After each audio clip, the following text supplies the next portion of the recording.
ഒരു ഗുരു തൻ്റെ ശിഷ്യനോട് ഒരിക്കൽ ചോദിക്കുന്നൊരു ചോദ്യമുണ്ട്.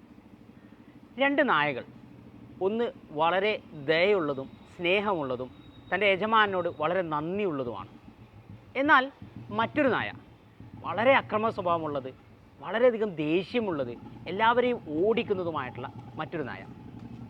ഇവർ രണ്ടും ഒരാൾ വളർത്തുകയാണെങ്കിൽ അതിൽ ഏതായിരിക്കും കൂടുതൽ കാലം നിലനിന്ന് പോവുക അല്ലെങ്കിൽ ഉണ്ടാവുക എന്ന് ചോദിക്കുന്നുണ്ട്. അപ്പോൾ ആ ശിഷ്യൻ കുറച്ചു നേരം ആലോചിച്ചതിന് ശേഷം പറയുന്ന ഉത്തരം, ഏതിനാണോ ഭക്ഷണം കൊടുക്കുന്നത് അതായിരിക്കും നിലനിൽക്കുക എന്നുള്ളത്.